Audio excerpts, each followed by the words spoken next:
Oke, kali ini saya akan menjelaskan definisi limit secara formal. Perhatikan di sana, saya punya dua grafik. Grafik pertama dengan grafik kedua. Gitu ya. Nah, definisi limit secara formal adalah seperti ini. Limit fx untuk x menuju c itu sama dengan L jika dan jika ini. Untuk setiap epsilon positif ada delta positif, sehingga untuk setiap x di domain dengan syarat harga mutlak x min c kurang dari delta atau jarak x terhadap c kurang dari delta berakibat jarak fx terhadap L kurang dari epsilon. Nah, maksud ini seperti apa? Perhatikan grafik di samping. Saya punya grafik fx seperti itu, kemudian saya punya c di sana. Ini c. Nah, sekarang dari definisinya di sana ada untuk setiap epsilon positif terdapat delta. Artinya yang pertama harus ada dulu adalah epsilon. Epsilon harus ada dulu. Nah, kita lihat di sana.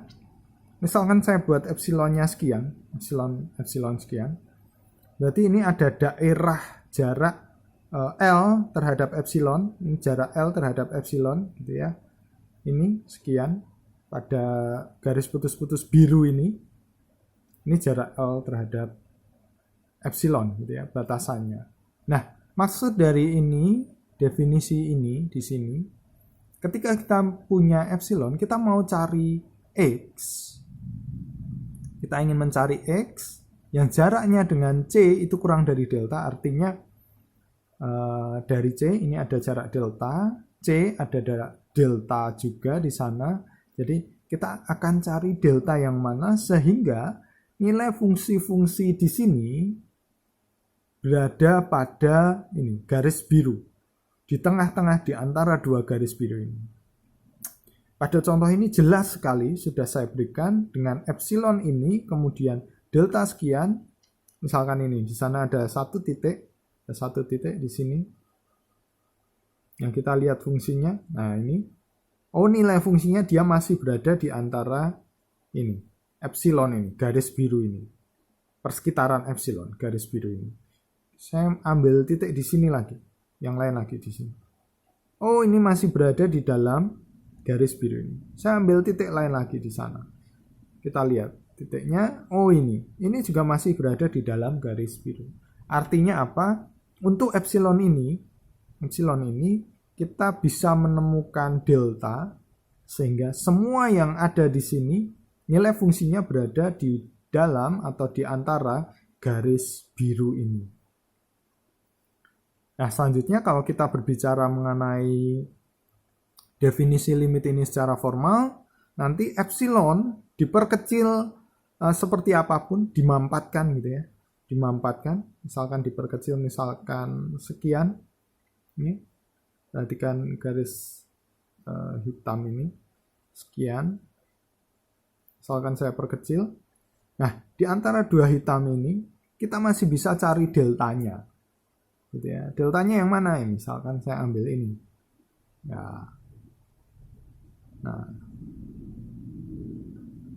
itu maksud dari untuk setiap epsilon ada delta. Jadi sebesar apapun atau sekecil apapun, lebih tepatnya sekecil apapun kita ambil jarak terhadap L ini kebetulan FC L-nya, sekecil apapun jaraknya, kita punya daerah ini, kita selalu bisa menemukan delta, sehingga titik-titik yang di antara C min delta, di sini ada C min delta, di sana ada C plus delta, nilai fungsinya selalu berada di sini atau di antara ini garis biru ini. Nah, sekarang kita akan lihat yang ini. Kenapa saya menuliskan bahwa limit x menuju c fx tidak sama dengan L atau limitnya bukan L gitu ya. Perhatikan. Ketika saya ambil epsilon ini terhadap L, berarti saya punya pembatasnya ini, garis biru ini, pembatas garis biru. Nah, saya ambil delta, misalkan saya ambil deltanya ini, saya mau ambil delta ini. Pada titik-titik di sana masih aman, Gitu ya. Misalkan saya ambil di sini. Oh iya, nilai fungsinya berada di sini, di antara dua garis biru. Saya ambil titik di sini. Oh iya, nilai fungsinya masih di antara dua garis biru. Tetapi ketika saya ambil di sini misalkan, perhatikan, nilai fungsinya di mana? Kita lihat, kita ambil ke atas. Nah, fungsinya di sana. Dia di luar garis biru. Artinya untuk epsilon ini deltanya mau diperkecil seberapapun ada daerah ini. Ada daerah ini. Garis ini ya, garis ini. Artinya apa? Garis ini maksudnya adalah dia berada di luar garis biru. Nah, itulah maksud dari limit x mendekati c dari fx itu tidak sama dengan L.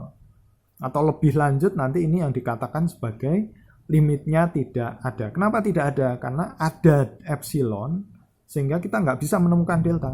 Mau diperbesar deltanya, mau diperkecil, semakin dekat C, tetap ada titik yang di luar batas garis biru ini. Oke. Itu penjelasannya. Kalau masih ada pertanyaan bisa ditanyakan. Mungkin lewat komen juga bisa. Terima kasih.